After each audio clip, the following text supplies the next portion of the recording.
सिद्धांत संग्राम के दर्शकों को नमस्कार। आज सिद्धांत संग्राम की टीम है नजफगढ़ जिला में और मैं एक ऐसे शख्सियत से मिलाने जा रहा हूं जिन्होंने स्वस्थ दिल्ली और स्वस्थ भारत के लिए संकल्पित हैं। जी हाँ, मैं बात कर रहा हूं आरोग्य किरण की चेयरपर्सन CMD किरण रावत जी की।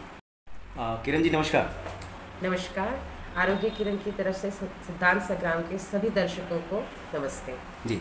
अगर आरोग्य की बात करें तो आपने आरोग्य किरण नाम रखा है, इतना सुंदर नाम कैसे आपके दिल दिमाग में आया जी?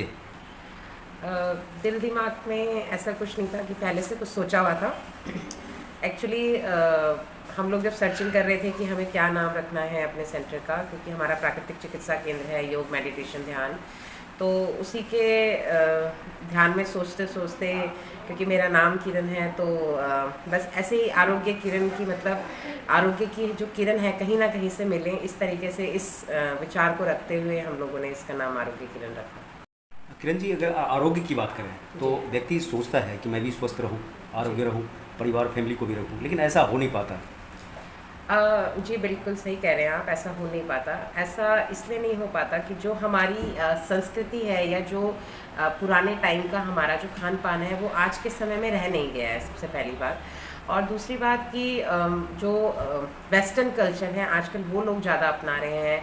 लाइक बाहर का खाना ज़्यादा हो रहा है, नॉनवेज लोग ज़्यादा बाहर का खा रहे हैं।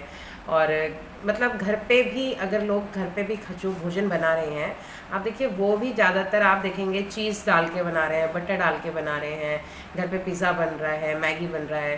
तो यही किरण जी, आपने लाइफ स्टाइल की बात किया, तो लाइफ स्टाइल में आपके हिसाब से आरोग्य किरण किन किन मुद्दों को पॉइंट आउट करता है कि उनको अगर फॉलो किया जाए तो व्यक्ति खुद भी स्वस्थ रहेगा और उनका परिवार भी स्वस्थ रहेगा? जी, एक्चुअली जब हम स्वास्थ्य की बात करते हैं तो स्वास्थ्य की बात लोग ज़्यादातर शरीर को समझते हैं कि शरीर से स्वस्थ होना, जबकि हम बात करते हैं कि इंसान को भावनात्मक रूप से भी स्वस्थ होना ज़रूरी है, सामाजिक रूप से भी स्वस्थ होना ज़रूरी है, स्पिरिचुअल रूप से भी स्वस्थ होना ज़रूरी है, और आपका फिज़िकल रूप से भी स्वस्थ होना ज़रूरी है। फिज़िकली भी आजकल आप देखें जितने लोग बीमार हैं उससे कहीं ज़्यादा आजकल मेंटल या जो इमोशनल जो भावनात्मक रोग हैं, या हम जो बोलें कि मेंटल रोग हैं, उस तरीके से बहुत सारे केसेस हमारे पास देखने को मिलते हैं। तो वो सिर्फ इसीलिए है कि हमें यही नहीं पता कि स्वास्थ्य क्या है। लोग सिर्फ ये सोचते हैं कि शरीर में हमारे कोई डिजीज़ है या नहीं है, अगर डिजीज़ है तो वही स्वास्थ्य हो गया, डिजीज़ नहीं है तो वही स्वास्थ्य है। ऐसा नहीं है। अगर हम किसी के प्रति बुरा विचार रख रहे हैं, अपने भावों को गलत रख रहे हैं, हमारे इमोशंस अगर ठीक नहीं है, या हम सोशली समाज में भी एक दूसरे के प्रति अगर नहीं ठीक से व्यवहार कर रहे हैं, या स्पिरिचुअल रूप में भी अगर मैं बात करूं, जैसे धर्मों के उसमें चलता है कि हम एक धर्म का दूसरे धर्म से विरोध कर रहे हैं, बहुत एग्रेसिव मोड पे विरोध कर रहे हैं, तो ये भी एक तरीके का रोग है, और ये मानसिक रोग है। अगर मैं इसको बोलूं तो ये कहीं ना कहीं हमारी हेल्थ को इफ़ेक्ट ज़रूर करता है। तो अभी एट प्रेजेंट आरोग्य किरण में क्या क्या फैसिलिटी हैं पुरुष के लिए, महिलाओं के लिए, किन किन मुद्दों को आप जो है उसके खिलाफ आपने चैलेंज खड़ी कर रखी है जी? हम लोगों का ये योग एंड प्राकृतिक चिकित्सा केंद्र है। साथ में हम स्किन हेयर के जो डिजीज़ है उन पे भी वर्क करते हैं। आयुर्वेदिक ट्रीटमेंट भी हम लोग करते हैं, जिसमें हम लोग थेरेपीज़ वगैरह देते हैं। बाकी जितनी भी अल्टरनेट थेरेपीज़ हैं, लाइक एक्यूप्रेशर, एक्यूपेंचर, वो सब कुछ हम लोग यहाँ करते हैं। और हमारा ज़्यादा जो फोकस रहता है वो यही रहता है कि लोग मेडिसिन फ्री लाइफ जिएँ और ज़्यादा डिपेंड ना रहें थेरेपीज़ और मेडिसिन पर। तो हमारा यही इनका फोकस रहता है, तो उसी के लिए हम लोगों को ज़्यादा गाइड करते हैं जी। किरण जी, आपके साथ एक उजली और सुनहरी किरण के रूप में आदर्शनी हमें मिली, और आदर्शनी के आ जाने के बाद, वो भी इतना लॉन्ग पीरियड के बाद, आपने आदर्शनी के आने के लिए आपने इजाज़त दिया, परमिशन दिया।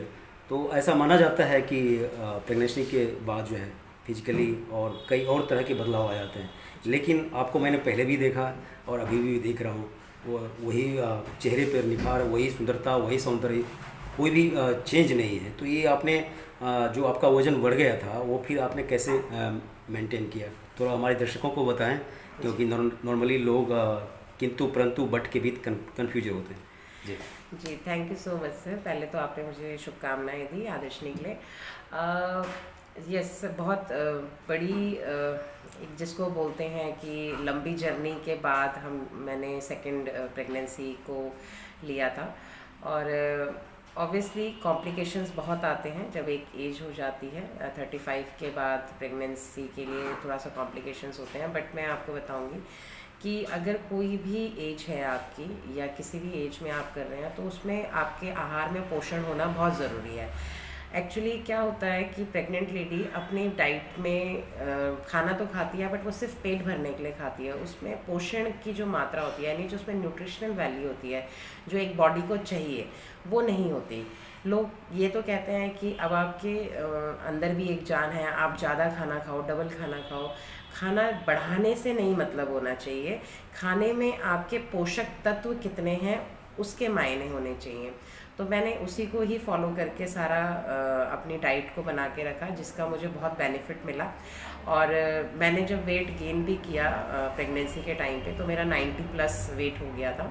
और आफ्टर डिलीवरी मैंने 7-8 मंथ के अंदर अंदर, क्योंकि फर्स्ट 3 मंथ्स तो वैसे भी हम लोग कुछ एक्सरसाइज योगा कुछ नहीं कर सकते, तो उसके बाद मैंने आफ्टर 3 मंथ्स मैंने योगा शुरू करा था।